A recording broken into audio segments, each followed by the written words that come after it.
Nos vamos ahora a Mabel Bianco, que siempre nos trae además tantos temas que nos dejan pensando también, casi como los de Paula, mira, te voy a decir. Bueno, el casi fue medio feo, que diga casi. Más que los de Paula. Tampoco. Mabel Bianco. Bueno, está muy bien. Digamos que hoy vamos a hablar de un tema que, bueno, para mí es muy querido y me parece que es muy importante. Este día lunes se celebró el Día Internacional de Lucha contra el SIDA. Sí, claro. Y bueno, nosotros trabajamos los temas de mujer y SIDA y por eso quisimos invitar hoy a Marcela Alsina para que nos acompañe. Ella es de la Red Bonaerense de Personas Viviendo con VIH, pero fundamentalmente es una gran luchadora en los temas de mujeres y además es coordinadora de una red latinoamericana de mujeres viviendo con VIH que tiene representación en la mayoría de los países de la región y que vienen trabajando en defensa de los derechos de las mujeres que viven con VIH. Así que me parece que es una excelente oportunidad para que hablemos de qué quieren, qué necesitan las mujeres frente al VIH, ya sean las que viven, las hermanas de, las madres de, las esposas de, porque bueno, hay una variedad. Familiar, claro, obviamente alrededor de alguien con VIH. Gracias, Marcela, por haber venido. Gracias, un placer. Y bueno, aprovechando siempre, ¿no?, conmemorando estas fechas es donde nosotras podemos quizás meter los temas centrales y estábamos escuchando durante estos días que parece que la epidemia no ha bajado, que ya no se toma de la manera que se tomaba hace 30 años atrás. La epidemia ya tiene 30 años, pero la verdad es que yo pertenezco al conurbano, que es donde se concentra el 50% de la epidemia del país, y recibir un resultado hoy tiene el mismo impacto y la misma fuerza que hace 30 años atrás. Y sobre todo en las mujeres, donde cuando nosotras le entregamos, trabajamos en las consejerías, estamos con ellas acompañándolas y su primer pensamiento es ¿qué va a pasar con mis hijos? ¿Qué va a pasar con mi familia? ¿Qué va a pasar en el colegio? El tema del estigma, de la discriminación, todavía siguen siendo temas centrales que no son abordados a pesar de que la epidemia ha avanzado en comunicación, en información. Todavía sigue habiendo una gran fuerza en estos temas centrales. En lo que es salud, ¿no? También ha avanzado mucho, porque digamos, hoy una persona con VIH lleva su vida adelante con una medicación crónica, obviamente. Seguramente es que el pero tema la preocupación... de salud, creo que en el tema de salud se ha avanzado muchísimo, pero no tanto en el tema social. Digo, todavía las personas viviendo con VIH tienen problemas, por ejemplo, para acceder a un trabajo, porque se hace ¿no?, los análisis sin el consentimiento. Hay los problemas de estigma, de discriminación, todavía siguen siendo como fuertemente aguerridos. El tema de la violencia, en una investigación que realizamos, salió que de los diagnósticos positivos que se entregaron en estos últimos 5 años, más del 75% de las mujeres diagnosticadas habían sufrido algún acto de violencia antes, durante o después del diagnóstico. Y esto les impedía varias cosas. Primero, cuidarse, ¿no? Negociar el preservativo,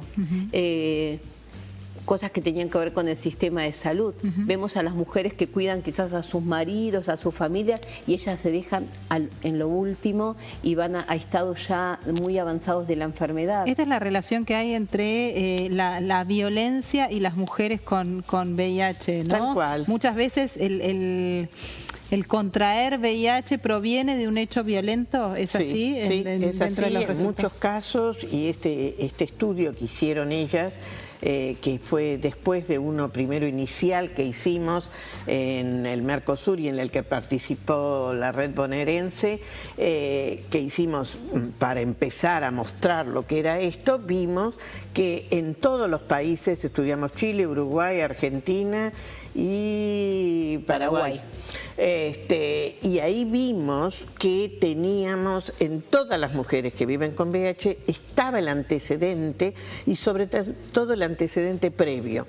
Y uno siempre piensa en estos casos, bueno, fueron violaciones sobre todo porque el hecho de la transmisión sexual del VIH es importante. No, también en casos de violencia psicológica, violencia física, quiere decir que es evidente que una mujer que vive vive o experimenta violencia tiene mayor riesgo. ¿Por qué? Bueno, porque es una mujer que obviamente está sometida, está de alguna forma con una imposición por parte de sus parejas, no una, a lo mejor varias, aunque las cambie, a una dependencia que la lleva a ser más vulnerable. Por eso es tan importante. Y una de las cosas que recién decía Marcela, es bien importante, que descubrimos en ese estudio que muchas mujeres tenían dificultad para la adherencia al tratamiento, es decir, poder continuar el tratamiento para el VIH una vez que han sido diagnosticadas, por la violencia, porque cuando tenían un episodio, cuando eran nuevamente violentadas, bueno, dejaban el tratamiento, no concurrían porque no podían, y porque muchas veces los propios compañeros justamente ejercían violencia para no dejar que ellas fueran y dijeran que tenían VIH y se asistieran, porque esto le podía traer hacia ellos el descubrir.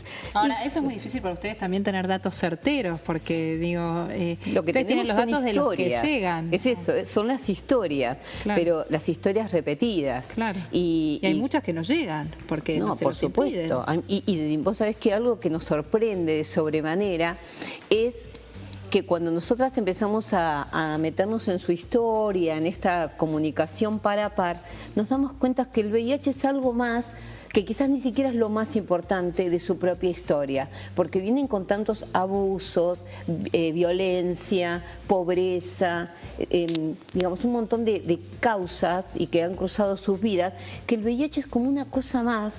Y no le dan como esa importancia de decir, bueno, ahora me muero, sino qué va a pasar, cómo se lo digo, no se lo digo a nadie. Muchas mujeres mueren sin decir su diagnóstico, muchos hombres mueren sin decirle a su familia también que vivieron con VIH, y uno se entera que vive con VIH cuando muere el marido o la pareja, y los médicos de alguna manera mandan a hacer el diagnóstico y aparece. Pero deben llegar historias también de mujeres que quieren tratarse, pero sus parejas no. O sea, sus parejas que tal vez lo tienen, obviamente lo más probable, no. Y en ese caso, la mujer logra escapar de esa, o digamos, queda inmersa en medio de... Nosotros lo que vemos es que la mujer se pone a cuestas también la salud del hombre.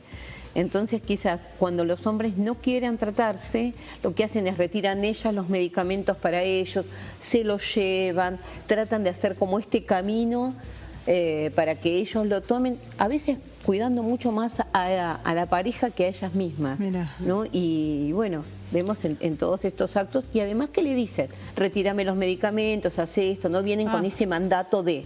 hacete cargo de mi salud.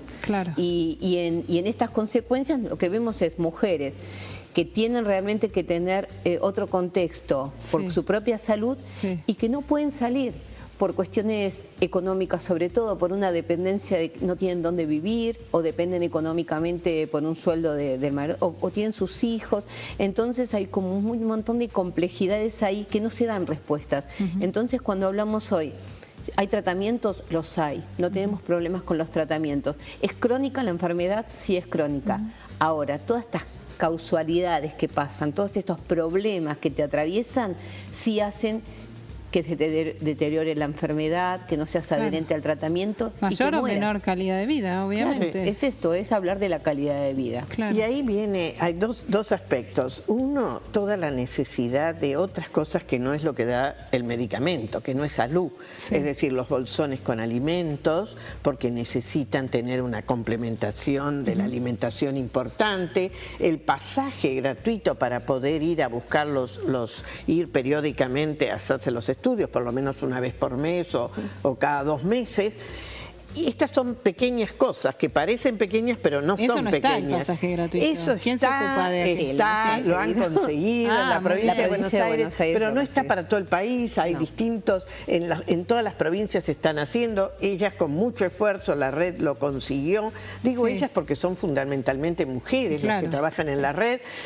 Mujeres y que atienden, mujeres que muchas veces llevan la problemática de los hombres y de algún modo usted termina ayudando al hombre de manera indirecta. directa. No, y la De red hecho, también perdón. atiende a los hombres. Sí, sí, es también. una red de también hombres y atienden a los mujeres. hombres. Sí, es de Ah. hombres y mujeres, porque si no mis compañeros me van a matar. No, claro, no, está Pero- bien, pero digo, atienden también en forma directa a los hombres y en muchos casos atienden indirectamente las parejas de muchas mujeres que llegan a ustedes. Mira, el año pasado hicimos un proyecto de microemprendimientos, de capacitación, recién estaba escuchando el informe de cárceles, de microemprendimientos, y nos extrañaba la cantidad de mujeres que se anotaban para hacerlo y la poca participación de los hombres, ¿no? Otra vez como la mujer haciéndose cargo también de poder Su llevar... propia reinserción. De su propia reinserción, de poder llevar un dinero más a la casa y de poder mejorar la calidad de vida, porque a veces las familias estas, no hay una sola persona viviendo con VIH, a veces hay dos, a veces hay un hijo viviendo con VIH, son 3, 4 personas que se tienen que dirigir a los hospitales, el conurbano es muy grande, los turnos para el acceso a la salud,